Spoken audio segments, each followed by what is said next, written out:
Aujourd'hui, nous nous entretenons avec le professeur Maurice Corcos et le docteur Marion Robin. Bonjour. Bonjour.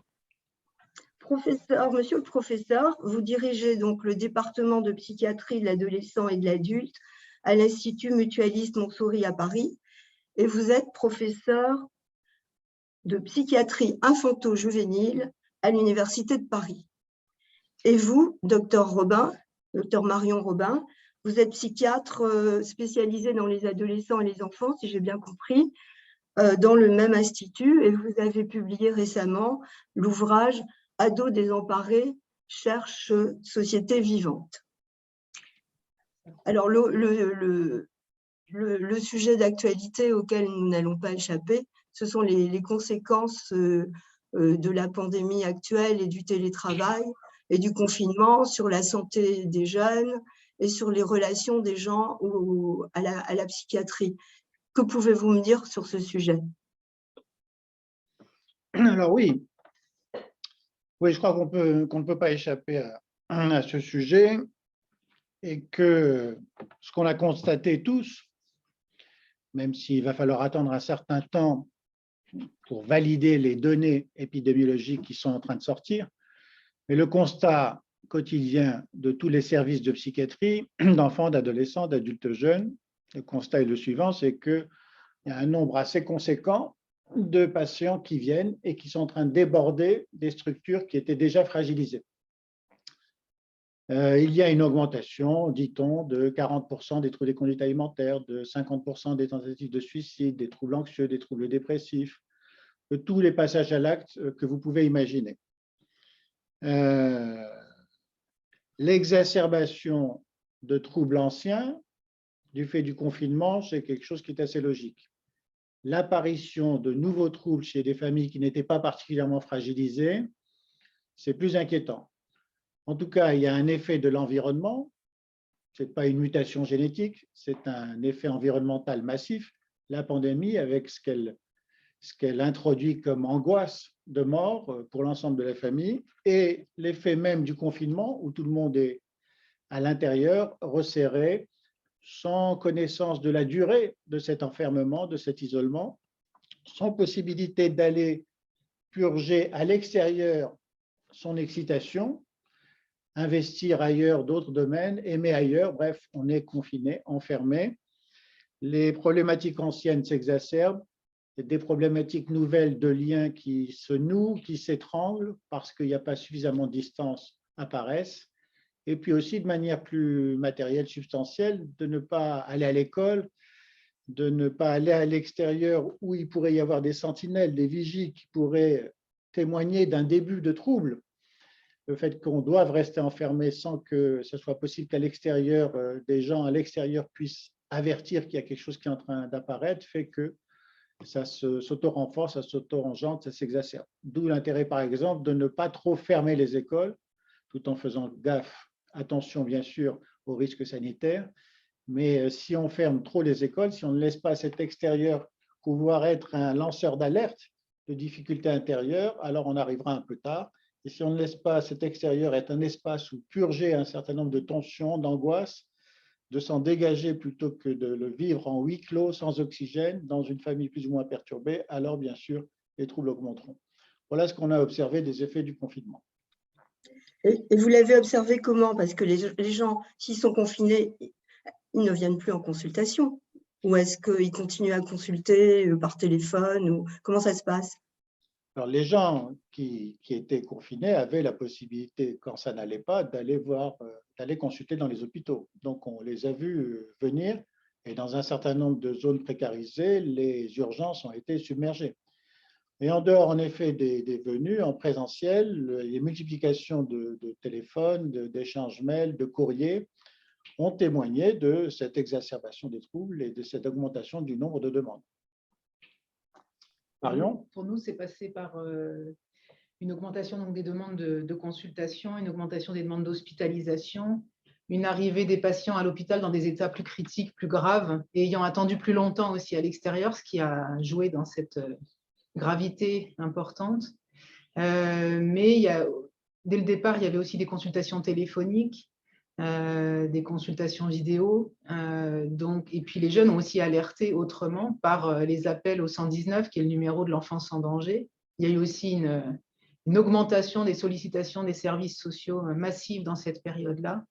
Donc voilà, ils ont alerté de différentes façons, les parents, les jeunes, les professionnels, ces services qui étaient déjà très saturés et très en difficulté, et dont la difficulté n'a fait qu'augmenter là sur les 2 dernières années. Sans compter ce qu'on pouvait percevoir au niveau des réseaux sociaux. Ah oui, par exemple. Eh bien, des échanges plus ou moins alarmants, une solidarité qui essayait de se mettre en place pour s'entraider et qui témoignait d'un désarroi qui s'accroissait et qui était une façon d'en appeler à l'extérieur, je répète, par rapport à cet isolement intérieur qui au début a été vécu comme souvent de manière régressive, c'est-à-dire illusoire. On va retrouver la chambre chaude de la famille, de l'enfance. Bon. Et puis avec le temps, très rapidement, ces enfants ne sont plus des enfants, ce sont des grands enfants, des adolescents. Ces adultes sont évidemment angoissés, ils ne sont pas un contenant suffisamment sécurisant et cet isolement de fragilités diverses va entraîner évidemment des difficultés. Il ne faut pas faire trop longtemps. Et que peuvent vos services dans ces cas-là? Que pouvez-vous?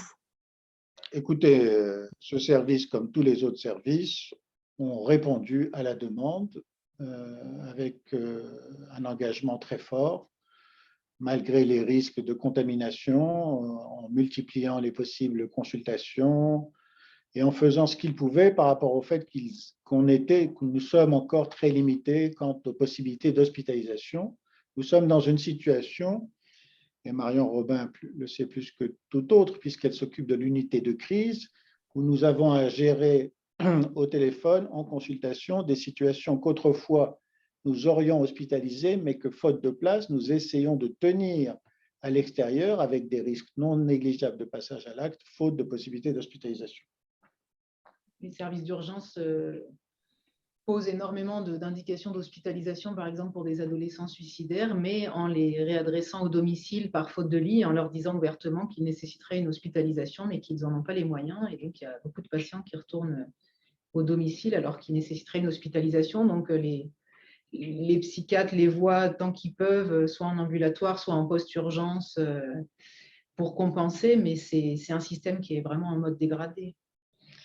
Et à l'extérieur, le suivi par les psychiatres ou les omnipraticiens, les médecins généralistes, est aussi problématique, vu le faible nombre de psychiatres, et en particulier pour ce qui concerne la pédopsychiatrie. En 20 ans, nous sommes passés de 5000 pédopsychiatres à 600, que je parle pour la France, et vu aussi le fait que les médecins généralistes sont évidemment totalement débordés par la gestion du Covid et de tout un tas d'autres choses, et qui n'ont pas non plus la formation pour accompagner ces gosses, ces enfants, ces adolescents à l'extérieur. Donc, on est sur le fil, on est très tendu. Il n'est pas exclu qu'une fois que la pandémie aura reculé suffisamment conséquemment, nous faisions le bilan des dessous de cette pandémie, c'est-à-dire de ce qu'elle a entraîné comme morbidité et mortalité. Alors, vous parliez des patients qui viennent à l'hôpital en urgence, des patients que vous avez au téléphone. J'aimerais que vous parliez de l'écoute, parce que quand on pense à la psychiatrie et les médecins de ville donnent des tranquillisants, ils n'ont pas la même formation que vous. Qu'est-ce que vous pouvez me dire sur la nécessité de l'écoute? Alors, c'est une question très, très importante, très complexe, et je ne voudrais pas la réduire, donc je vais essayer d'être le plus intelligible possible. Pour ce qui est de nos collègues et amis omnipraticiens médecins généralistes, ils sont totalement débordés. Ils ont en moyenne, dit-on, 15 minutes pour chaque consultation, et ils arrêtent le patient qui commence à parler au bout de 30-40 secondes, du fait du manque de temps et du fait aussi qu'ils sont obligés d'évaluer, de l'ausculter, de l'examiner. Ça n'est pas possible pour suivre un patient, que ce soit un enfant, un adolescent ou même un adulte, dans un contexte psychiatrique. Ça n'est pas possible. Il faut plus de temps que ça. Il faut plus de moyens et plus de temps. Pourquoi? Parce que l'écoute, c'est percevoir, entendre ce qui se joue aujourd'hui, ici et maintenant, qu'est-ce qui motive la venue de ce patient, quel est le passage à l'acte, quel est le trouble qu'il a manifesté. Voilà une première appréhension de ce qui se joue, et de le mettre en résonance avec ce qui s'est joué autrefois ailleurs. Entendre, c'est percevoir ce qu'il y a aujourd'hui. Écouter, c'est percevoir ce qui s'est joué dans son passé, dans son histoire, dans son enfance, dans l'histoire de la famille, même dans l'histoire transgénérationnelle, dans l'environnement culturel, social dans lequel il est.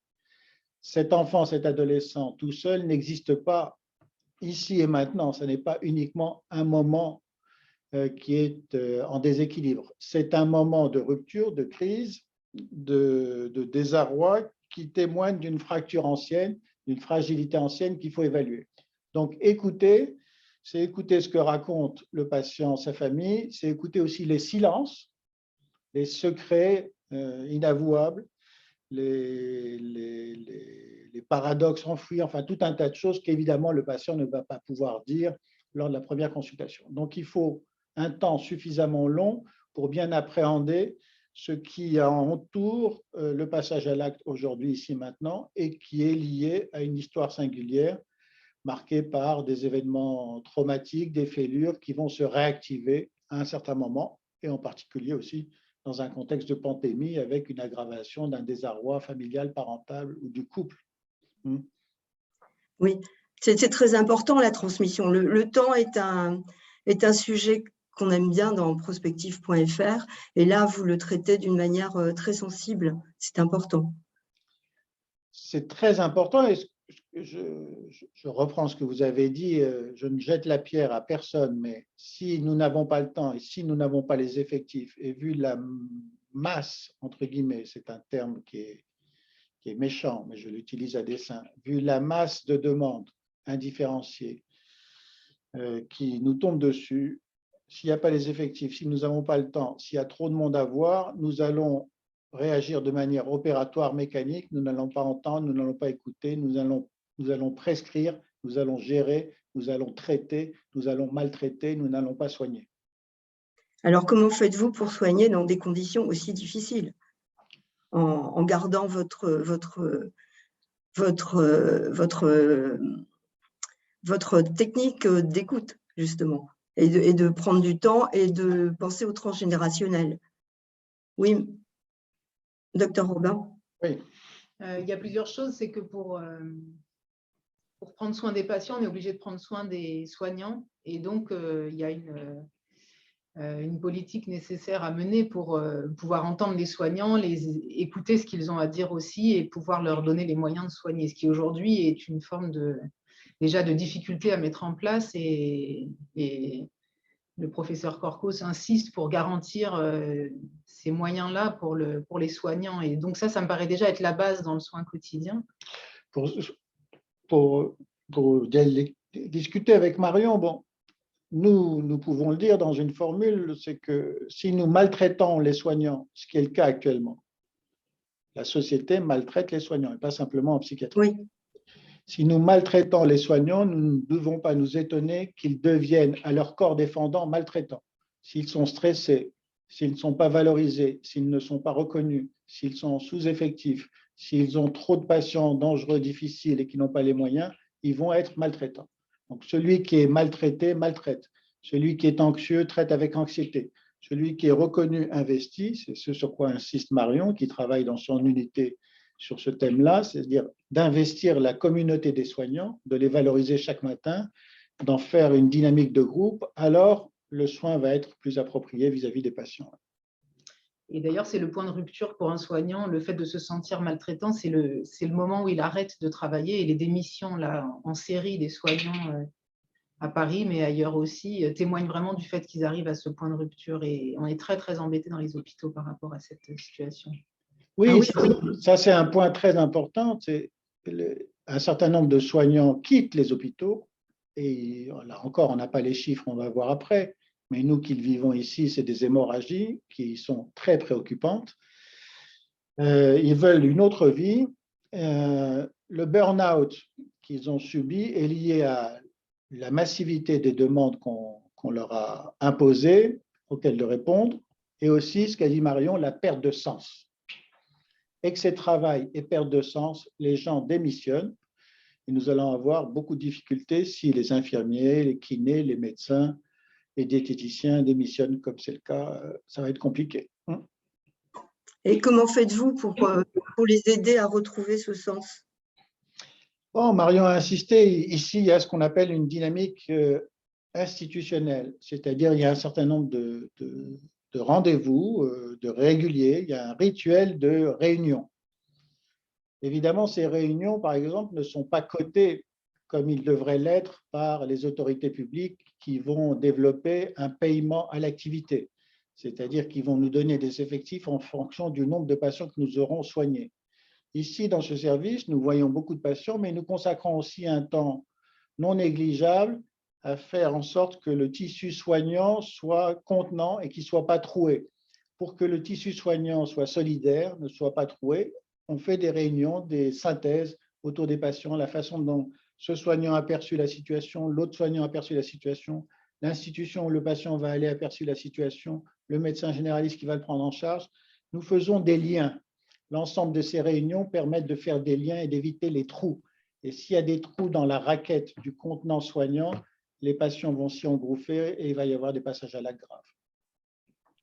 Donc, ce que vous êtes en train de brosser, c'est un tableau très noir, mais vous faites ce que vous pouvez pour qu'il soit plus rose.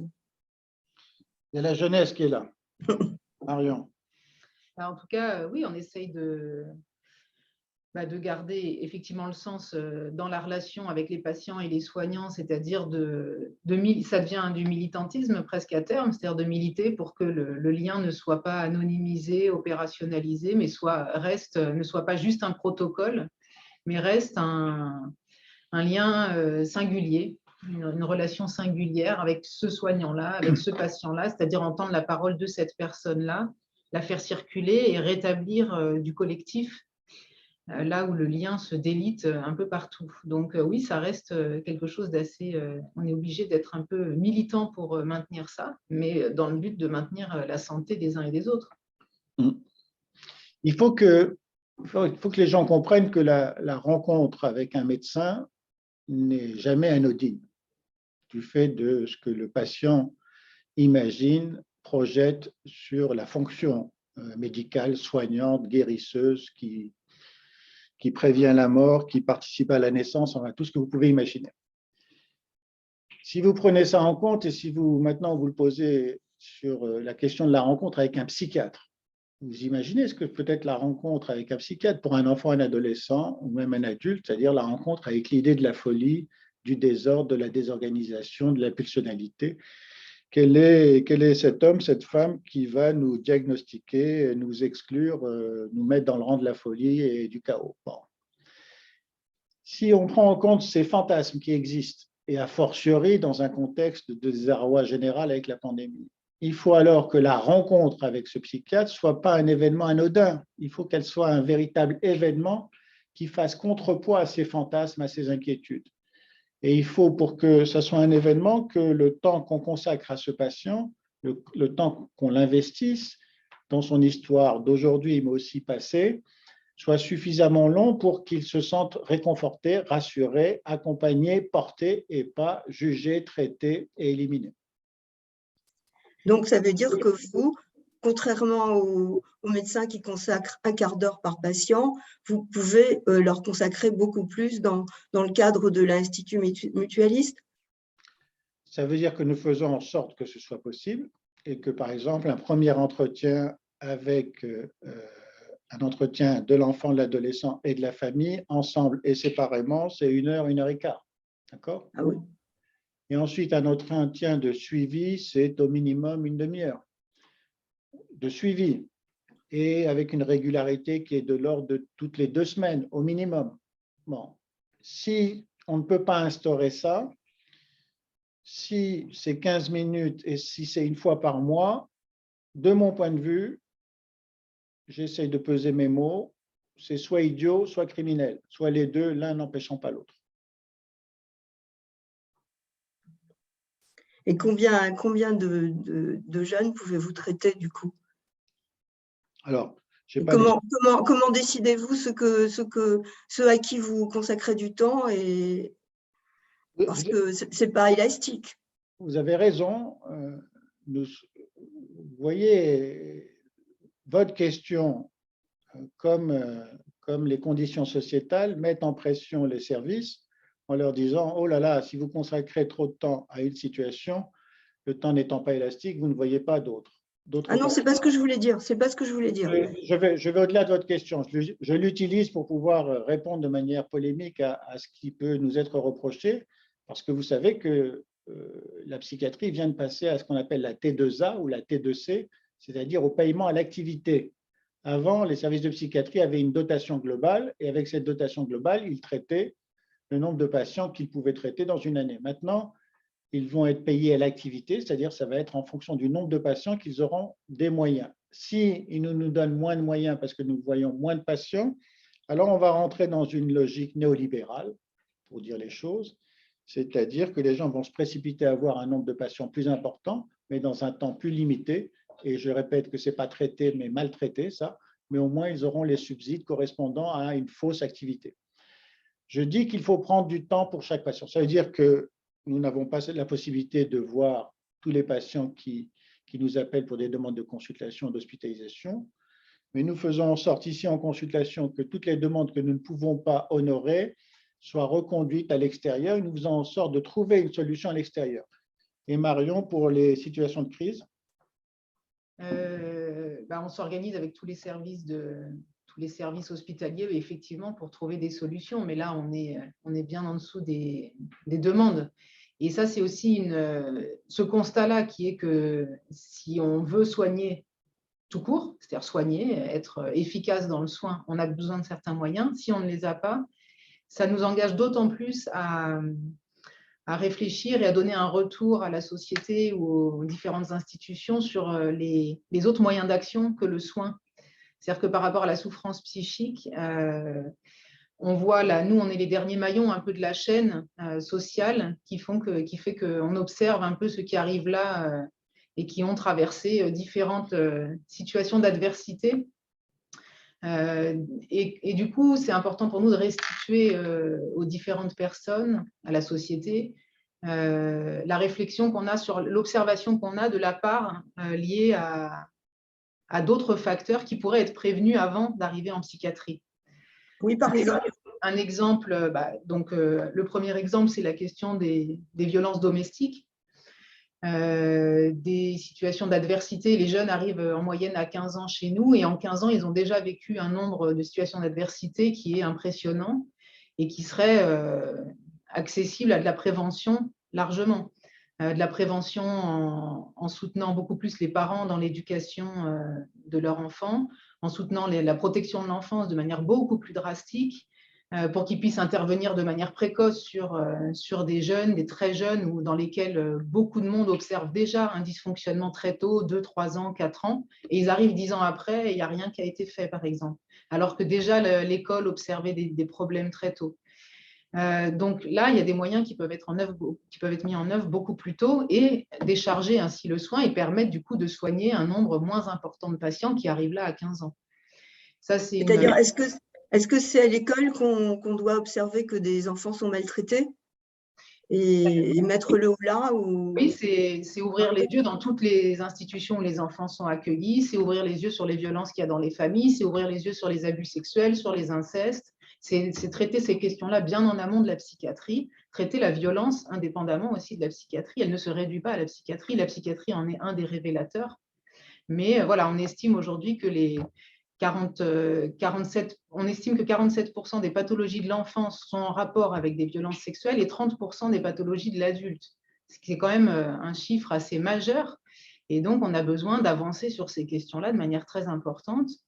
On sait que les expériences d'adversité de l'enfance donnent des problèmes de santé à l'âge adulte, de santé psychique dans tous les domaines, l'anxiété, la psychose, les troubles de personnalité, les troubles du comportement alimentaire, la dépression, le suicide, mais aussi les problèmes physiques. Des problèmes physiques, ça c'est les études qui ont été faites depuis 1988, les ACE Studies, c'est Adverse Childhood Experience Studies, qui ont montré qu'il y avait un effet dose très, très progressif entre le nombre d'expériences d'adversité vécues dans l'enfance et les problèmes de santé physique et psychique à l'âge adulte. Ensuite, il y a la question de l'environnement social et de la pression sociale exercée sur les jeunes. Un autre exemple, c'est la pression scolaire, par exemple. On a beaucoup de jeunes qui sont très suicidaires dans des contextes de pression scolaire massive. Et ça, c'est aussi des questions qui méritent une réflexion sociétale et pas seulement psychiatrique. Un troisième exemple, c'est l'éco-anxiété qu'on observe aujourd'hui. On en parle de plus en plus maintenant. C'est un concept qui est de plus en plus évoqué. L'anxiété des jeunes par rapport à la situation écologique, et pas que des jeunes, d'ailleurs de la société en général, mais qui génère une augmentation des angoisses. Ce n'est pas que de l'anxiété, c'est vraiment de l'angoisse qui génère une augmentation du stress. Et la moitié des jeunes aujourd'hui se déclarent sujet à l'éco-anxiété. 75% des jeunes se voient dans un avenir collectif extrêmement sombre. Et donc ça, c'est pareil, ça va augmenter la charge de soins nécessaires en psychiatrie, alors que c'est des questions qui sont à traiter en amont. Donc, c'est important pour nous de dire que dans les soins psychiatriques, il y a une part très importante liée à ces sujets-là qu'il faut pouvoir traiter à un autre endroit. L'inaction climatique ou l'action climatique insuffisante est une violence qui est exercée particulièrement sur les jeunes. Oui, parce qu'il s'y implique. C'est cette société vivante qu'ils cherchent quand ils sont désemparés. Exactement. Exactement. Ils ont besoin d'un contenant qui est vivant, qui leur parle de l'avenir et qui est capable de voir les problèmes en rapport avec l'avenir. Si jamais on ne peut pas leur pointer, leur montrer qu'on est nous-mêmes lucides sur ce qu'on observe, ça fait qu'ils se sentent seuls. Et du coup, ils sont obligés de se désaffilier des adultes pour sauver leur avenir. Ce n'est pas leur mission au départ aux adolescents de sauver le contenant. Leur mission, c'est d'être portés par un contenant et eux de développer leur personnalité. Et là, il y a quelque chose qui s'inverse, qui est que voyant que le contenant n'agit pas ou pas largement ou pas suffisamment par rapport au délai imparti, ils sont obligés eux-mêmes de se définir comme étant leur propre contenant. C'est-à-dire c'est forcément épuisant pour eux et au prix de leur scolarité ou de leur projet personnel. Et donc, ils sont obligés de se désaffilier des adultes pour entrer en action. Donc, ils se sentent déjà seuls. Ça crée une faille générationnelle importante. Ça les solidarise peut-être entre eux, mais si en plus ils sont dénigrés par des adultes dans leur prise d'initiative, ça crée une violence supplémentaire par rapport à l'inaction. Alors, juste un petit complément à ce que vient de dire Marion, qui insiste beaucoup donc, sur la prévention. Il faudrait qu'il y ait une action de prévention sur des situations à risque qu'on peut dépister très tôt, dès la première enfance, avant que ça n'arrive à l'adolescence, avec des retards qui sont estimés à environ 5 ans par rapport au début des symptômes. Les enfants nous arrivent alors que les symptômes ont démarré il y a 5 ans et qui ont été déniés ou qui n'ont pas été vus par la famille, l'environnement, la scolarité, etc. 2 petits points sur la prévention. Un, elle l'a dit, mais j'y insiste, les structures comme l'ASE, l'aide sociale à l'enfance ou la protection judiciaire de la jeunesse sont dans une situation très, très, très, très, très difficile. Donc, il faut mettre probablement des moyens financiers, des effectifs, des éducateurs. Il faut même tout changer, tout réorganiser parce que ce n'est pas possible de continuer comme ça. C'est-à-dire que ces enfants qui sont suivis par l'ASE et la PJJ, pour un certain nombre d'entre eux, quelle que soit l'abnégation des soignants, ça aboutit à la prison ou à la rue pour bon nombre d'entre eux. Et ce n'est pas possible de continuer à entériner ça. La deuxième chose pour la prévention, il faut une action de prévention, mais là, ce qui a été fait après la pandémie par le gouvernement va dans ce sens-là. Ils ont compris en effet que ça se jouait dès l'enfance, dès les interrelations précoces, dès la maternité, dans le ventre de la mère. Et donc, il y a des psychiatres et des psychologues et des consultations pour les familles à risque dépistées dans les maternités. Voilà pour ce qui est de la prévention. Elle l'a dit, j'ai complété. Je rajoute autre chose, qui est quelque chose qui interroge beaucoup Marion aussi, qui est ce qu'on pourrait appeler l'anomie sociale et l'anomie familiale. C'est-à-dire que la loi, c'est important pour cadrer, contenir, éviter l'émergence pulsionnelle qui est à l'origine des désordres, des chaos, des passages à l'acte. Pour éviter ce désordre, ce chaos, il faut une loi. Il faut que cette loi soit respectée, instituée et qu'elle soit agissante.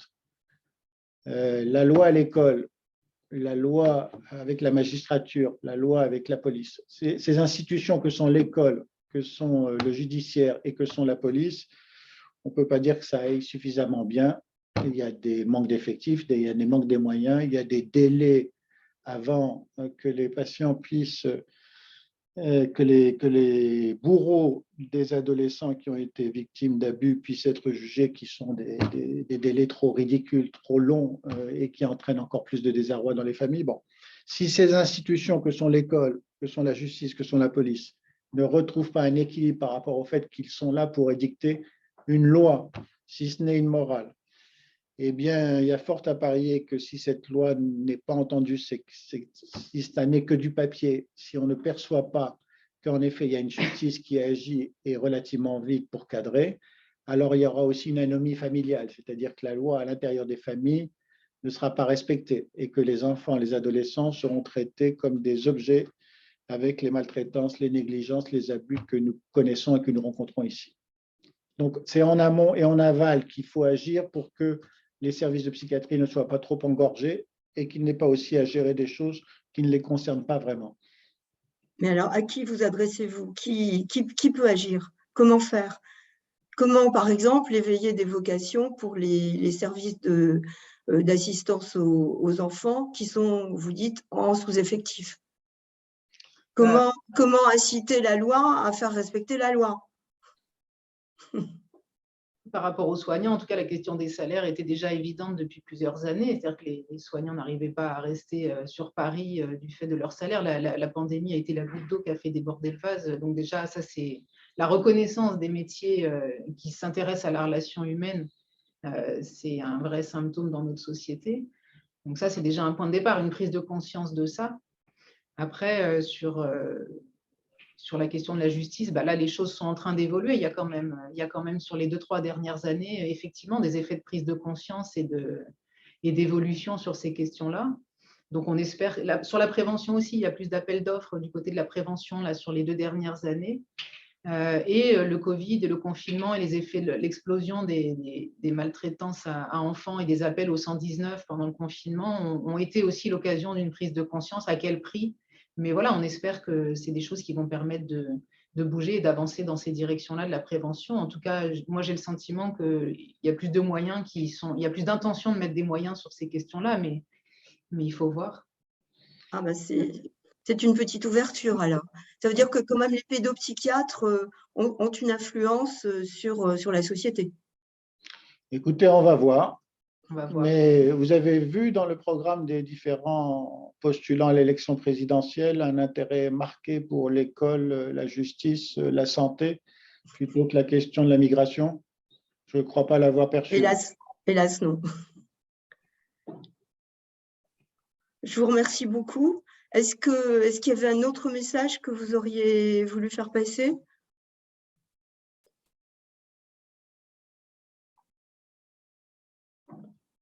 Ah oui, l'image s'est arrêtée. Non? Ah, l'image s'était figée. Vous m'entendiez? La connexion Internet est instable, ça doit vouloir dire… Oui, ça doit. Oui, il y a eu je sais pas, il y a peut-être des hommes politiques qui ont coupé à ce moment-là. Ça leur a pas plu.